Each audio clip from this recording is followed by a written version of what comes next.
लोग देखो तो गलती नहीं करेंगे, अब कभी गलती नहीं करेंगे। क्यों गोली चला दी है पुलिस के ऊपर? सर हम लोग भागना चाह रहे थे कि फायर करके ये निकल सब गलत है ना? ये गलती वहाँ की है, अपराध करो फिर दूसरी अपराध कर रहे हो। गलती हो गई सर। लोग प्यार से लेके आ रहे थे, इतना भरोसा नहीं था तुम लोगों पर, इस तरह करोगे। चेहरे पर खौफ, कराहती आवाज और लंगड़ाता राम गोपाल मिश्रा की जान लेने वाला आरोपी। ये वही आरोपी है जिसने बहराइच में 13 अक्टूबर को मूर्ति विसर्जन के दौरान राम गोपाल मिश्रा की गोली मारकर जान ले ली थी।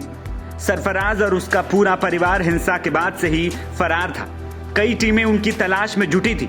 गुरुवार को मुठभेड़ में धरे गए सरफराज और तालीम की एक वीडियो सामने आई, जब मुठभेड़ के बाद उसके पैर में गोली लगी और वो लंगड़ाते हुए पुलिस के कंधों पर चलता हुआ दिखाई दिया। इस वीडियो में पुलिसकर्मी आरोपी से पूछता है कि क्यों भाग रहे थे, गलत काम क्यों करते हो, भागना नहीं चाहिए था। कराहती आवाज में आरोपी जवाब देता है कि गलती हो गई, अब कभी नहीं करेंगे। नहीं भागना चाहिए, गलत काम कर रहे हो तुम, पुलिस के ऊपर हमला कर रहे हो।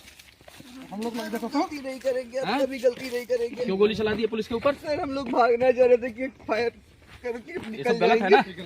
ये गलती वहाँ की है, अपराध करो फिर दूसरी अपराध कर रहे हो। गलती हो गई सर। हम लोग प्यार से लेके आ रहे थे, इतना भरोसा नहीं था तुम लोगों पर, इस तरह करोगे। हिंसा और रामगोपाल की जान लेने के बाद से ही आरोपियों की तलाश में पुलिस जुटी थी। ऐसे में गुरुवार को शिनाख्त पर पहुंची एसटीएफ की टीम ने सरफराज और उसके भाई तालीम को धर दबोचा था। फिर दोनों को वारदात में इस्तेमाल हथियार की बरामदगी के लिए उनकी बताई जगह पर ले जाया गया, लेकिन वहां पहुंचते ही सरफराज और उसके भाई ने पुलिस पर फायर करना शुरू कर दिया। पुलिस ने भी जवाबी कार्रवाई की और सरफराज और तालीम के पैरों में गोली मारी। इसके बाद दोनों को गिरफ्तार किया गया। पुलिस ने इस दौरान 3 और लोगों को गिरफ्तार किया है, जिसमें सरफराज का पिता अब्दुल हामिद, साथी मोहम्मद फहीम और मोहम्मद अफजल शामिल रहा। पुलिस ने गुरुवार को सरफराज और तालीम समेत कुल 5 लोगों को हिरासत में लिया है। पुलिस ने बताया कि पहले 2 की निशानदेही पर मर्डर में प्रयुक्त हथियार की बरामदगी के लिए जब पुलिस टीम वहां गई तो इनके द्वारा वहां रखे हथियार से पुलिस पर ही फायरिंग की गई। कहा गया कि वो हथियार पहले से ही लोड कर रखे गए थे और पुलिस पर फायर कर ये दोनों भागने की फिराक में थे। वहीं पुलिस पर फायर होता देख जवाबी कार्रवाई की गई, जिसमें दोनों को गोली लगी, जिसमें वो गंभीर रूप से घायल हो गए। वहीं एसपी ने जानकारी दी कि दोनों का अस्पताल में इलाज चल रहा है। पुलिस का मुठभेड़ हुआ है, क्या है ये पूरा मामला? जी, थाना हरदी के क्षेत्रांतर्गत महाराजगंज में जो 13/10 को एक बहुत दुखद और दुर्दांत घटना हुई थी, जिसमें एक युवक को गोली मार के हत्या कर दी गई थी। उसी के क्रम में हमारी टीम ग्राउंड पे काम कर रही थी। सभी अभियुक्तों की हमें तलाश थी, तो आज 5 मुख्य अभियुक्त पुलिस के कब्जे में आ गए हैं, जिनमें से 2 अभियुक्त जो हैं, जिनका नाम है मोहम्मद तालीम उर्फ सबलू और मोहम्मद सरफराज उर्फ रिंकू।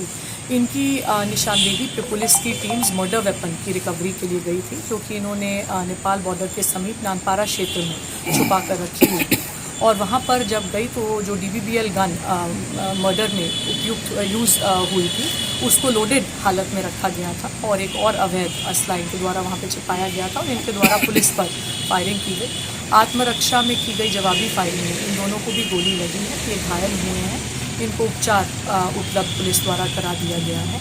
और बाकी 3 अन्य मुख्य अभियुक्त भी अब्दुल हमीद और उनके पुत्र फाहीम तथा मोहम्मद अफजल, इनकी भी गिरफ्तारी हुई है और इनसे की गई पूछताछ के आधार पर जो अन्य अभियुक्तों की जानकारी हुई है, उन पर भी निरंतर हमारी टीम्स काम कर रही है। शीघ्र उनकी भी गिरफ्तारी। अच्छा मैम, एक चीज़ जानकारी की, जैसे जिस तरीके से एक अफवाह उड़ रही है कि जो मृतक है उसके नाखून वगैरह उखाड़ दिए गए हैं, कई तरह की भ्रामक खबरें चल रही हैं। जी, पोस्टमार्टम के अनुसार मृतक की मृत्यु गोली लगने के कारण हुई है और अन्य जो चीज़ें बताई जा रही हैं वो सब भ्रामक है, जिनकी पुष्टि पोस्टमार्टम से नहीं हो रही है। क्या लगता है कि जैसे मुख्य आरोपी तो सभी पकड़ लिए गए हैं, लेकिन ये छापेमारी क्या अभी जारी आपकी रहेगी या? जी बिल्कुल जारी रहेगी। जैसे जैसे नए तथ्य आ रहे हैं, जो भी कोई लोग इसमें समर्थक प्रोत्साहक के रूप में या इसको पूरा प्लान करने में, इनको संरक्षण देने में संलिप्त पाए जाते हैं, सभी के खिलाफ ठोस कार्रवाई की जाएगी। इस घटना में संलिप्त सभी अभियुक्तों के खिलाफ रासुका के तहत एवं अन्य ठोस कार्रवाई जल्द ही अमल में लाएगी। कहाँ पर गोली लगी है इन दोनों को?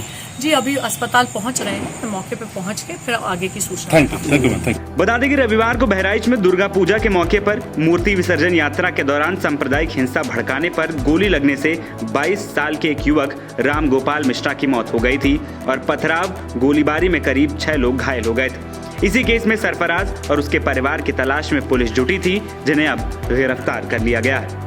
NBT ऑनलाइन की रिपोर्ट।